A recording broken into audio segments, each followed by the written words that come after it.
آدمی سوکھی روکھی ہے نا حلال کی کھائے، حرام کے تر نوالوں سے حلال کا سوکھا نوالا بہت اچھا. یاد رکھنا، حرام کا تر نوالا یہ آج نہیں تو کل اٹکے گا، اور یہ حلال کا سوکھا نوالا ہے نا، یہاں بھی عزت دے گا، آخرت میں بھی عزت دے گا. صبر کرو میرے پیارے میٹھے اسلامی بھائیوں، صبر کرو، جلد بازی مت کرو، روزی کمانے میں جلد بازی مت کرو، اپنے آپ کو امیر بنانے میں، اپنے آپ کو جیسے کہ پیسے والا بنانے میں یا بظاہر خوشحال بنانے میں پیارے اسلامی بھائی جلد بازی نہیں کرو. اگر اللہ نے نہیں مقدر کیا تو نہیں ہوگا. اللہ نے جس کے مقدر میں مزدوری لکھی ہے وہ مزدوری کرے گا. ہر مزدور سیٹ نہیں بن جاتا، ہر سیٹ آگے نہیں بڑھ جاتا. ہر ایک کے اللہ تعالیٰ نے اس کے مقدر کیا ہے، اس کے نصیب ہے، اور اس میں اس کی بھلائی ہے، اس میں اس کے لیے فائدہ ہے. اللہ سے بہتر کون جاتا ہے میرے لیے کیا حال اچھا ہے؟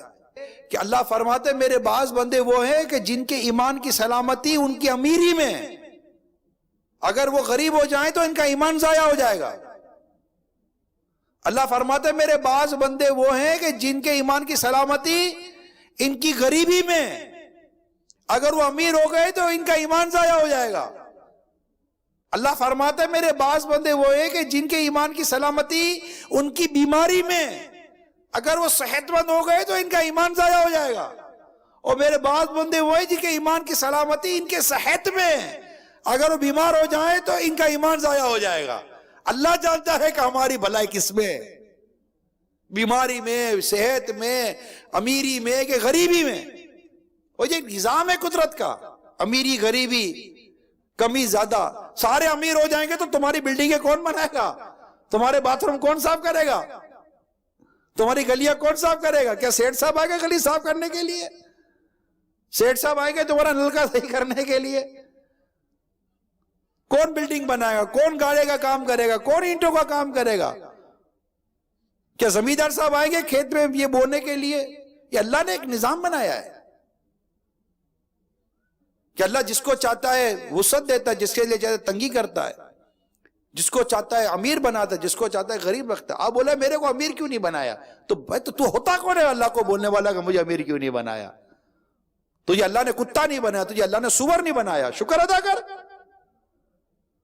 تجھے اللہ نے چوٹی نہیں بنایا، تجھے اللہ نے کتا نہیں بنایا، اللہ کا شکر ادا کر.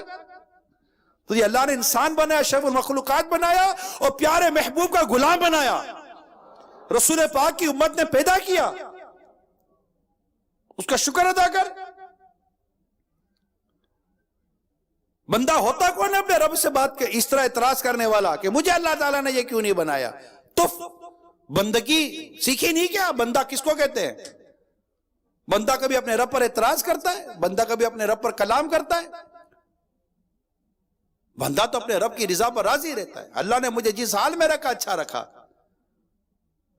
اس سے مجھے انسان پیدا کیا، اشرف المخلوقات بنایا، مسلمان کیا، محبوب کریم کا دامن کرم دیا، غوث پاک کی محبت دی ہے میرے رب نے مجھے، ایمان کی نعمت اللہ تعالیٰ نے مجھے دی ہے. عورت بولے مجھے مرد کیوں نہیں بنایا، مرد بولے مجھے عورت کیوں نہیں بنایا، بولتے کچھ بھی نہیں ہوں گے، مگر دیکھو نا دھن سوار ہے. مرد عورتوں کی طرح بننے پر تلے ہوئے ہیں، اور عورتیں مردوں کی طرح بننے پر تلی ہوئی ہیں. اللہ کی پناہ. حالانکہ وہ عورت جو مردانی وضع اختیار کرے اس پر لعنت کی گئی ہے، اور وہ مرد جو زنانی وضع اختیار کرے اس پر لعنت کی گئی ہے. یہ اپنے اوپر لعنتیں لے رہے ہیں، ان کو شرم نہیں آ رہی. کیا کر رہے ہیں؟ کیا ہو گیا ہے میرے پیارے صاحب بھائی ہمارے معاشرے کو؟ ارے خدا را مسلمان ہیں ہم لوگ، مسلمان بن کے جیو. جن مذاہب کے اندر ان چیزوں کی کوئی قیودات نہیں ہے، جن کے اندر ان چیزوں کا کوئی مطلب ہے ہی نہیں، اگر وہ ایسا کچھ کرتے تو تم ان کی ریس کیوں کرتے ہو؟ تم یہ دیکھ رہے ہو کہ فلاں کیا کر رہا ہے، یہ دیکھو تمہارے رسول پاک کیا کہہ رہے ہیں. مسلمان یہ نہیں دیکھتا تو وہ کیا کر رہا ہے، مسلمان یہ دیکھتا ہے کہ میرے رسول اللہ کیا فرماتے ہیں، میرا اللہ کیا فرماتا ہے. تم دوسرے مذہب والوں کے انداز کو اپنے مذہب میں لانے کی کوشش کر رہے ہیں، مذہب سے مراد اپنی زندگی میں نافذ کرنے کی کوشش کرتے ہو. مسلمان کی زندگی اسلام و دین کے حکم پر مطابق چلے گی، فلمیں ڈرامے دیکھ کر نہیں چلے گی. فلمیں ڈرامے گانے بازی اور حالات اور یہ فیشنیں دیکھ کر مسلمان تو اپنا انداز بدل رہا ہے. تو یہ انداز اس کو دیکھ کر نہیں، تو نے اپنا انداز مصطفیٰ کو دیکھ کر بدلنا ہے صلی اللہ تعالی علیہ وآلہ وسلم۔ لَقَدْ كَانَ لَكُمْ فِي رَسُولِ اللَّهِ أُسْوَةٌ حَسَنَةٌ، ہمیں اللہ نے یہ حکم فرمایا ہے کہ تمہارے لیے رسول پاک صلی اللہ تعالی علیہ وسلم کی زندگی میں نمونہ عمل ہے، ہمارے لیے ان کی پیروی ہے، ہم ان کی ادا کو ادا کریں گے، ان کے بتائے ہوئے احکام کے مطابق گھر چلائیں گے، کاروبار چلائیں گے، اور اپنے فیملی کو بھی ان کے بتائے ہوئے حکم کے مطابق چلائیں گے۔ اللہ کے پیارے حبیب فرماتے ہیں تم میں سے بہتر وہ ہے جو اپنے گھر والوں کے لیے بہتر ہے، اور تم سب سے میں اپنے گھر والوں کے لیے بہتر ہوں۔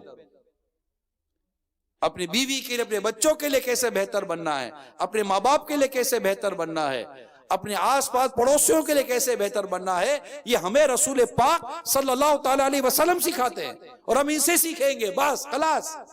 اور جو ان کی باتیں سکھائے گا ہم اسے سیکھیں گے، ہمیں کسی اور کی بات نہیں سیکھنی یار، ہمارا کیا واسطہ، انہیں جانا انہیں مانا، نہ رکھا غیر سے کام، للہ الحمد میں دنیا سے مسلمان گیا۔ زمین و زماں تمہارے لیے، مکین و مکہ تمہارے لیے، چنین و چنا تمہارے لیے، بنے دو جہاں تمہارے لیے، دہن میں زبا تمہارے لیے، بدن میں ہے جہاں تمہارے لیے، ہم آئے یہاں تمہارے لیے، اٹھے بھی وہاں تمہارے لیے، صبا وہ چلے کہ باغ پھلے، وہ پھول کھلے کہ دن ہو بھلے، لیوا کے تلے صدابے کھلے، رضا کی زبا تمہارے لیے، تمہارے لیے، تمہارے لیے، ہم تو ان کے لیے ہیں، جینا مصطفیٰ کے لیے ہے صلی اللہ تعالی علیہ وسلم۔ یا عاشقان رسول کس طرف چلے گئے ہو؟ آجاؤ آجاؤ، واپس آجاؤ، آجاؤ مدینے کی گلیوں میں چلتے ہیں۔ صلو علی الحبیب صلی اللہ تعالی علی محمد۔ مجھے اپنی اور ساری دنیا کے لوگوں کی اصلاح کی کوشش کرنی ہے۔